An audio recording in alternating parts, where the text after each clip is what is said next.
rwby just released its 5th episode of Volume 9, and finally we get to see not just who this Rusted Knight is, but what happened to Jaune. Jaune, being the Rusted Knight, was expected, but when he pulled off his helmet, we got to see that Jaune had aged considerably since we last saw him. So let's discuss the possible reasons why. My name is Deepcut, hit that subscribe button, and let's dive into it. Jaune was the last person to fall off the bridge, falling just as the bridge was disappearing and the portals were closing. Each of the characters appear to have landed in Ever After in the order they fell off of the bridge, so falling off in random spots doesn't seem to take you to a different time in Ever After's world, though there isn't much of a cohesive pattern to where they seem to have landed within the world. With that in mind, Jaune probably landed in Ever After not long after the others, but went through some experience while in Ever After that caused him to age more rapidly, experiencing the time more slowly considering how worn and tired he seems. It is interesting to note that Jaune's character also takes inspiration from the Alice in Wonderland books. The Rusted Knight here appears to be a reference to the White Knight in the second Alice book, Through the Looking Glass. This novel focuses on Alice having to cross a bizarre realm with a chess theme, trying to get to the other side so that she can become a queen, as happens to a pawn in chess. The White Knight becomes Alice's last ally on her way to get to the other side, but he has to stay behind and let Alice get to the end alone. Whatever did happen to Jaune, it is possible that it might require him to stay behind in Ever After, sending the Ruby girls back to where they came, and this rapid aging may be tied to that. In addition to the White Knight, Jaune is also clearly linked to the White Rabbit of the original Alice in Wonderland novel and film.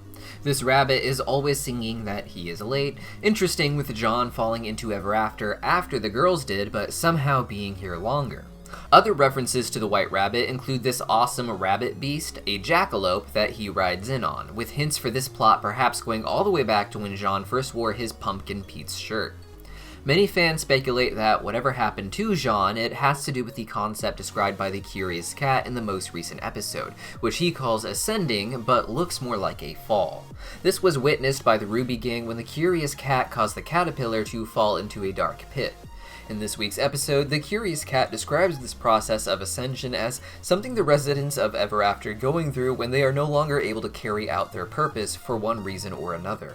This is treated like some sort of healing process. What's scary about it is that you don't come back with your memories. There seems to be an arrangement on what a being will do, but when they no longer want or are able to carry out that purpose, they are essentially reset so they can keep doing the job. With the beings forgetting everything, this is something of a prison sentence, as they are trapped doing whatever they signed up for over and over, or changing jobs, as is said to be possible, but this appears to be done in a childlike state after being rebooted, such as the mouse Little, who has no action or purpose to be named for yet. While we saw the caterpillar fall into the pit, showing us a character before the process, the Red Prince is apparently the outcome of the process. This ascension causes a type of rebirth that often means coming back smaller or lesser, the Red King being demoted to the Red Prince because he stopped serving his purpose of always winning when Alex beat him at his game.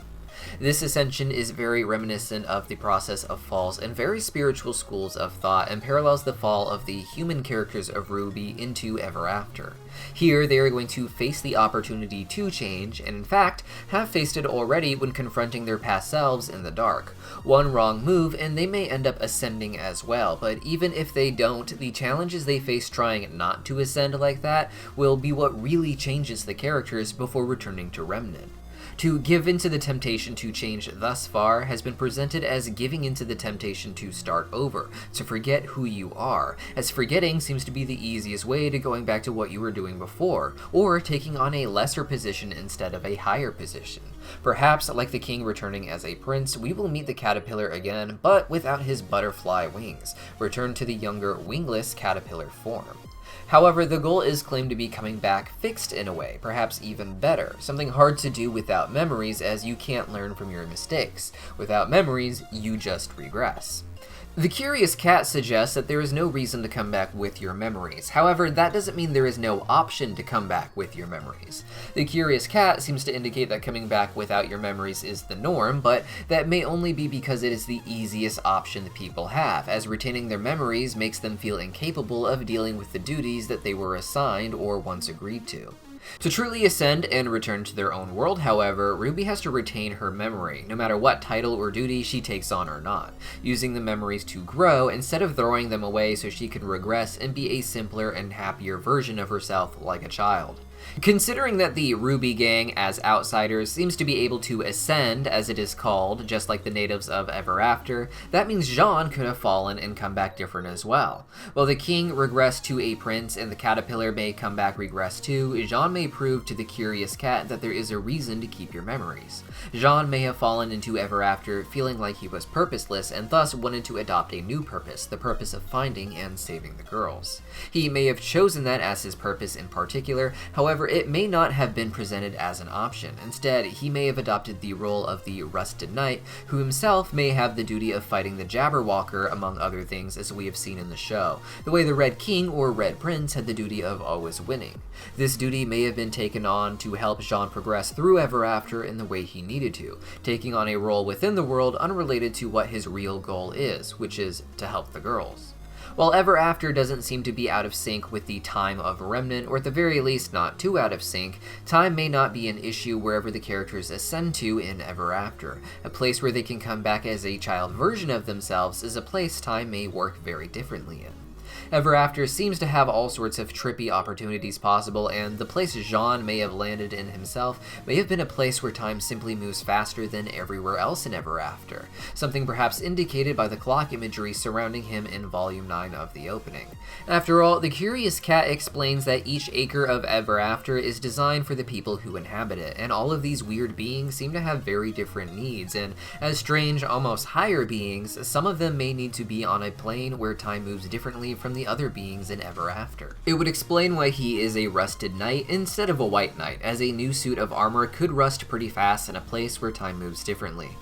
I mentioned earlier that the White Knight in Alice Through the Looking Glass doesn't follow Alice to the very end, and regardless of if Jaune had ascended into the older age or simply experienced some sort of time warp, the aging may cause him to have to stay behind.